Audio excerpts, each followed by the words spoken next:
episode is going to be so good. You know, I love talking to powerhouse entrepreneurs, the kind of people who not only build extraordinary businesses, but also lead with heart, resilience, and a deep commitment to their craft. And today's guest, she's all of that and more. I have the absolute privilege of sitting down with Roberta DeAsis, a true icon in the knife industry and the co-founder of Benchmade Knife Company, one of the most respected names in precision craftsmanship and innovation. Now, Roberta's journey is nothing short of extraordinary. After the sudden passing of her husband and Benchmade founder Les DeAsis in 2020, she stepped up as a president and CEO, not just to continue his legacy, but to ensure that Benchmade kept setting the standards for excellence. But what truly stands out about Roberta isn't just her leadership. It's her dedication to the craft, the industry, and the people who rely on Benchmade's work every day. She and Les always believed that craftsmanship isn't just about making a great product. It's about standing up for the community behind it. That dedication was recognized in 2013 when they received the Knives Rights Freedom Guardian Award, a testament to their unwavering support for the industry and the people who rely on it. And as if that wasn't enough, in 2020, she made another bold and inspiring move, transitioning into the role of chairwoman of the board, appointing her son, John DeAsis, as president and CEO, ensuring that Benchmade remain a family-led company with values at its core. So today, we are diving deep into her entrepreneurial journey, the highs, the lows of building a business with a life partner, leading through challenges and the kind of mindset that keeps you going when things get tough. Roberta, I am so excited to have you here. Welcome to the show. Thank you. Thank you for having me. I'm honored. So, Roberta, I always love starting with this question because every great business has an origin story. For you, what was that aha moment, that moment when you realized, yep, this is it. We're building something special? It was actually 20 years into doing it when I realized that we were like a 20-year-old overnight success. It took a long time to get to that point where the brand was not holding its own, but becoming more recognizable, more accepted in the industry. My husband was always innovative and brave and made a particular knife that the military wanted. And that's when I knew I wasn't as insecure about our life, our money, our future at that point, because I knew that we had staying power. Wow. Did you always see yourself as an entrepreneur, or did this path surprise you?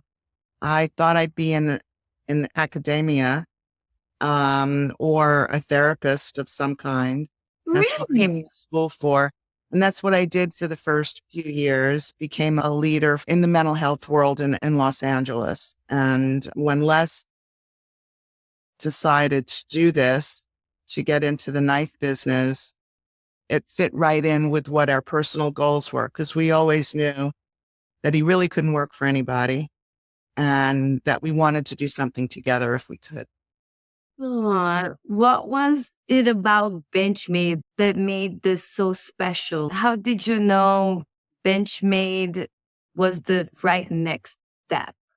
We went bankrupt in another knife company, and we went bankrupt because of the yen. We were importing. We were trying to compete with our copycats, and it didn't work out. And we ended up going bankrupt with a lot of orders pending.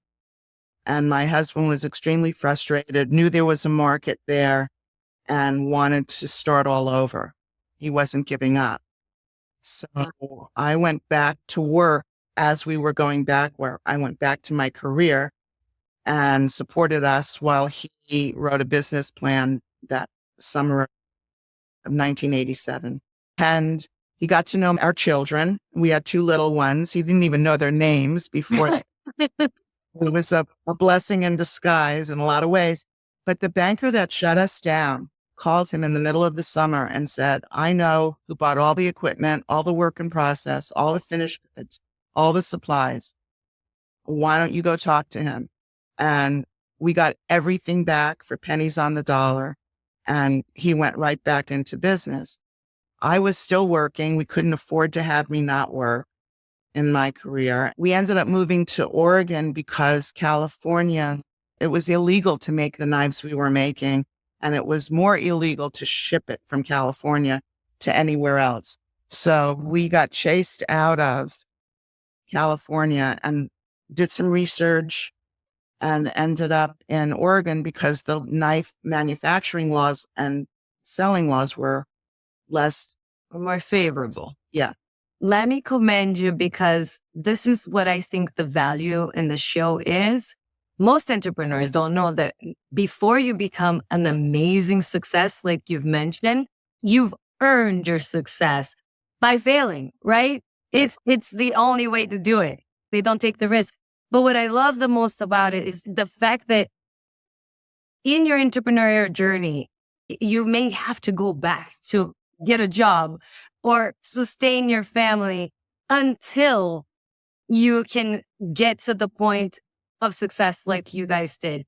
And it's amazing that what I'm taking away from the story you shared so far is never give up. Let's talk about something that is so fascinating to me, running a business with your life partner. You and Les built something truly iconic together. What was that dynamic like? It was complicated. It was pervasive. We had our roles. I ran the office.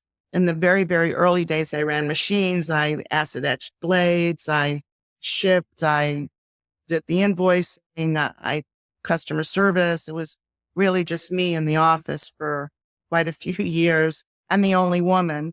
And then I would reach my level of incompetency. I'd make too many mistakes and recognize we need somebody in knows how to do that particular job. And as soon as we could afford it, we hired in to move the needle, so to speak. I would get us stuck at a certain point, and then we'd have to get somebody who knew what to do. I was just even thinking about that for my business. When is the right time to actually hire, to make that decision? Because I'm a solopreneur, so I'm there. I'm doing everything myself. But there's a point where I feel like it's important, because you, as an advisor right now, with this many, many years, you can advise and you know every aspect of the business, right? So there's a value into actually doing the work that you did. And even recognizing that you didn't have all of the skills to be able to do everything. You still did it. You still understood. None of the skills. No, a debit from a credit. I was always on the phone with the accountant, like, what do I do now? That's what I know, I understand that. And did you guys happen to use help from the SBDC? Like, you know how they have this organization that helps small businesses. Did you guys get help from them at all? No, I think we were members of this, we paid dues to the federal organization at some point in time, but no, we had consultants in the early days. My husband never wanted to be the smartest person in the room. He would always say that. His ego was never so big that he wouldn't take advice. He believed in continuing education and went to a program at Stanford that was really so inspiring for him. It's an executive MBA program, and it was 2 weeks in Stanford, and came back saying he wanted Benchmade to be world class. Before he went to the program, he was burnt out and at a loss of what to do, and said, I have to do something. So I'm just going to keep learning. Wow. How did you guys divide the roles and responsibilities while still making sure you had a strong personal relationship? We always had fun together. We really liked each other. So that helped a lot. And there was so much trust and faith. We both have had A personalities. He was good on the manufacturing, the production, the logistics side of things. And I ran the front of the house, so to speak. He ran the back of the house, but he also traveled the world for the company and was gone a lot. And every time he was gone, something would happen to a machine and I'd have a little mini meltdown because it was out of my realm. And we really didn't have the staff. We had great people, very dedicated and passionate about what they did, but we weren't paying great. We weren't getting the best and brightest. And we were continually promoting from within. And a lot of times we promoted beyond their level. Capability. There's all lessons to be learned, but you try to do the right thing and treat your people as well as you can, because they're very important. My husband used to say they're the most important part of the business. As we grew, we had the financial ability to become more competitive and get better people in the building, more experienced people in the building. I know so many couples who dream about working together, but let's be real, it's not always easy. What is your best advice for making it work? When your spouse is talking about business at the dinner table, instead of talking to your children, kick them under the table and tell them, ask the kid their day was. I love it. That's some practical advice that anyone can put it into place. I love it. Oh, wow. Yeah, because there's a place and a time for everything, right? It's hard to compartmentalize when you're in the thick of it and you're passionate about what's going on. And something went wrong and it's in your head, or something went right and you're really happy. Yeah. And you already discussed a little bit about this. Business isn't just about the wins. It's about how you show up when things get hard. And you've mentioned a few of your challenges already. I'm sure it's a snapshot in time of a lot of learning of the challenges that you guys surpassed as a couple and as a company. Can you take us to a moment in your journey when you faced a major challenge and had to dig deep?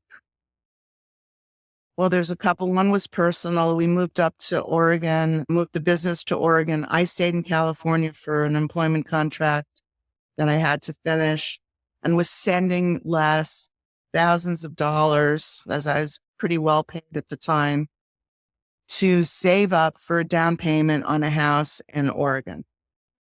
And it was just him and two other guys that had moved up with all the equipment and started Benchmade in Portland. And he got there in October. He took the kids in December because I couldn't be a mental health professional on call 24 hours and be a single parent. So he took the kids. And so for 6 months, I kind of cried myself to sleep every night and sent him all the money, and came in June. And, the first weekend I said, let's go to open houses. Let's see. I hated the house he had rented, but the school was good. The house was bad, but the school was good.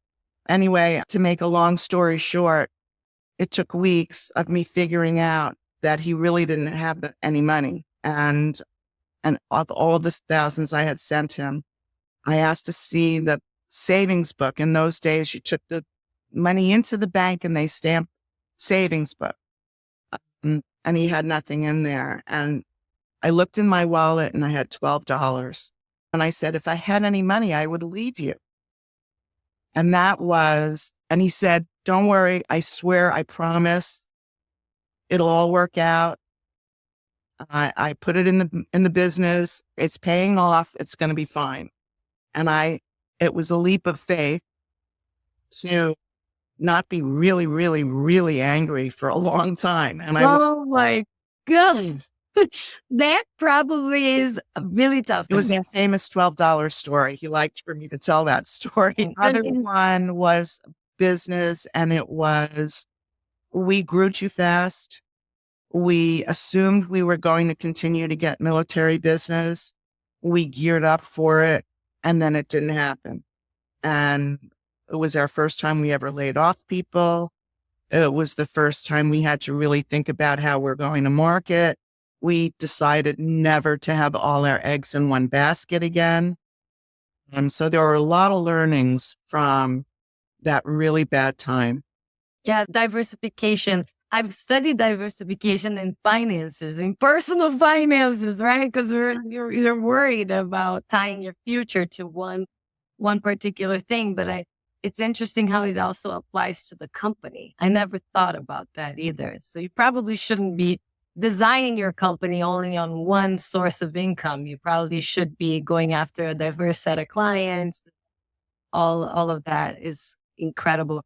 Now, I know you described this lowest point, but what kept you going for those moments? Because they seem to me incredibly overwhelming challenges. Like I would freak out, especially with children, like having children and trying to keep your own survival. To me, it hits like all of your primal survival, right? You're absolutely right. And you take one step at a time, and you're in a fog, and you just do what you have to do. You have a choice. He actually made a good investment. He was putting it back into the business. Always. My gosh, it's so tough. That's the problem. That's the challenge I have with entrepreneurship. That is the biggest challenge I have. The reinvestment. The fact that the moments that you're building, it threatens your financial security. I think that's the biggest challenge for me. Yeah. And the fact that you need to be open to going back to the job market or doing whatever it takes. It's just grueling, it seems like. And every successful entrepreneur that I speak with, and I've spoken to millionaires, and they all tell me a bankrupt story. Benchmade isn't just a company at this point, it's a legacy. What was it like stepping into leadership after Les passing? First of all, my son was actually made president before my husband died. And so my husband was CEO, John was president, I was chief administrative officer. He was chairman of the board. When Les died, I took over his role as CEO and chairperson. John remained president. It was hard. He was talking to Les every day before Les died. And we don't talk every day about business. It was a hard transition for me because I was entrepreneurial as my husband. I only really learned that after he died, that I wanted to talk about ideas and things and ask questions. But my son needed to have a work-life balance. And I couldn't just turn over at 10 o'clock at night and say, this happened today. You know, what I read this today, or I don't like that this happened, or what about this guy? You know, whatever it might be, it was always happening with us. I had to shut that down. I had no filter, which didn't serve my children very well. But I learned over time to be a little quieter and to learn how to be a chairperson and really get out of the weeds so that my son can do it. Well, this is interesting because I was talking to a friend of mine, and his biggest advice was like, decide upfront what is your biggest value in the business. If it's your family, being together as a family, providing for your family. Is it to be a fun job? Is it, to be the legacy? And it's hard as moms because I'm a mom, and my number one value is family. And I can see it's so beautiful to see your vulnerability And your value, your role is to balance. There is no business without your family. That's the whole reason, right? That the business exists is to support the family. So I think that was very beautiful that you just shared. It's very difficult. I'm in the early stages, and that's the number one question I always ask of me. It's like, am I able to do this business and still fulfill my number one value? And I can see that you're doing it. I don't know if my children would agree. In the early days, it was really, we called my husband the Phantom because he just wasn't around. He'd show up at a baseball game and be at the other end of the field smoking a cigar because he didn't want to be a rude cigar smoker. But I never knew if he would show up or not. And he traveled a lot for work. So he wasn't there for that work-life balance with the kids. But when they got older, they were in the business. They were at work. They spent their summers at jobs in the business. Mhm. They were not going to be silver spooning it in any sense of the word. And they both earned their roles at our business.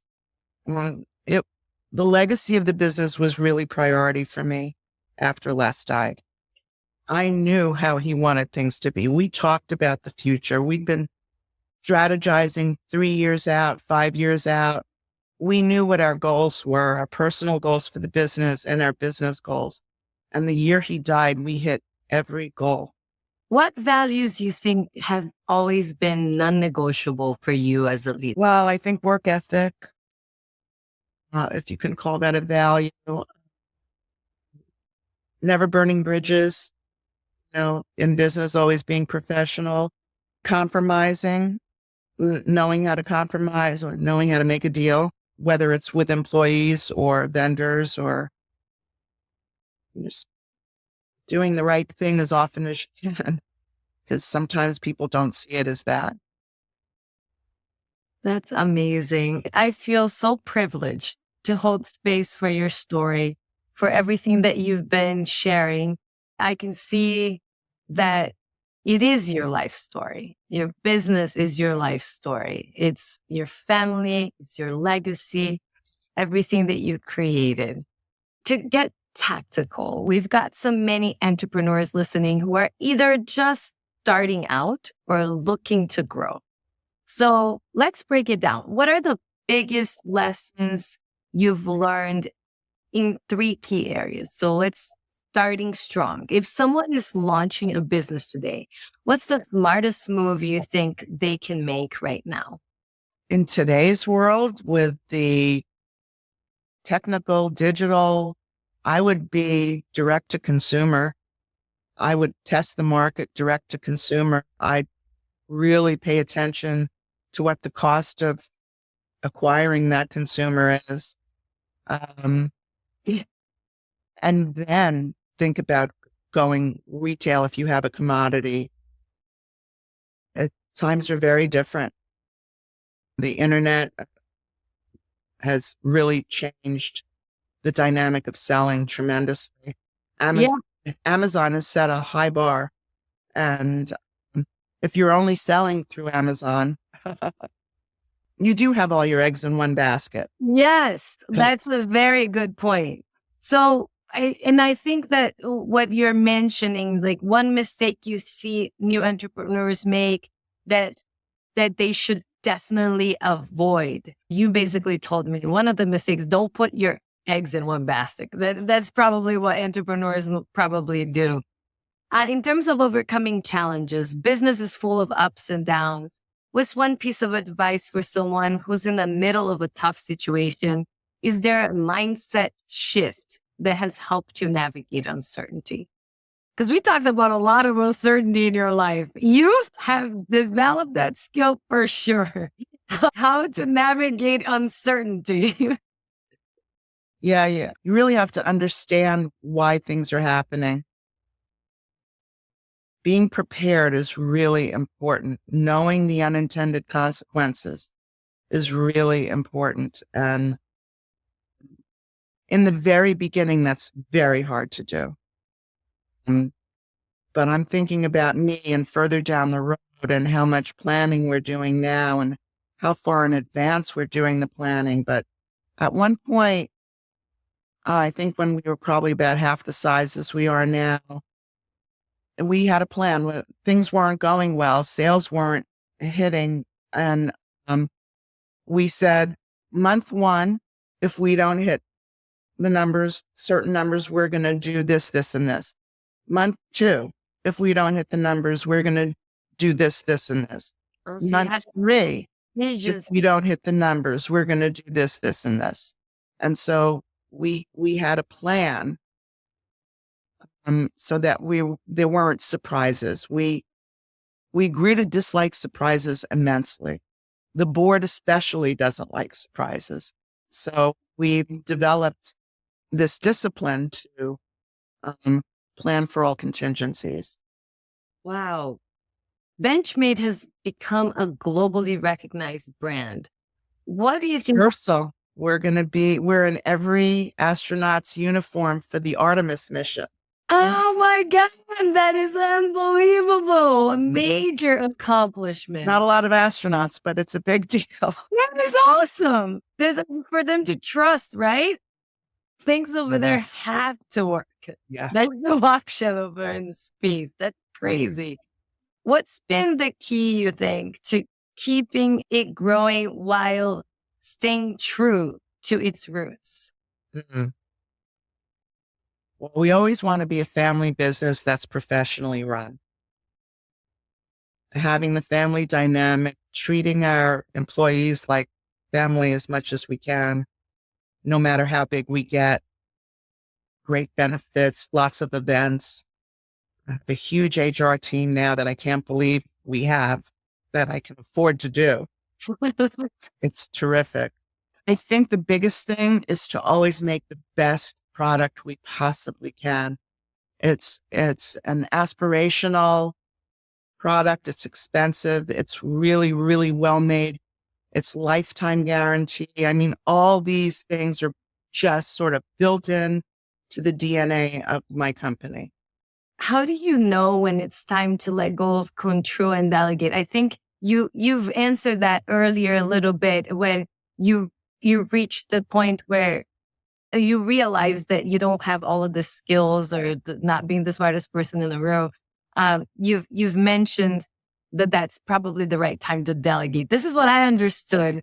Do you have anything to add in terms of the delegation? Because for me, as a solopreneur, I want to do it all. I think what I'm understanding is how critical the planning and contingency phase is, and you can't do that on your own. No.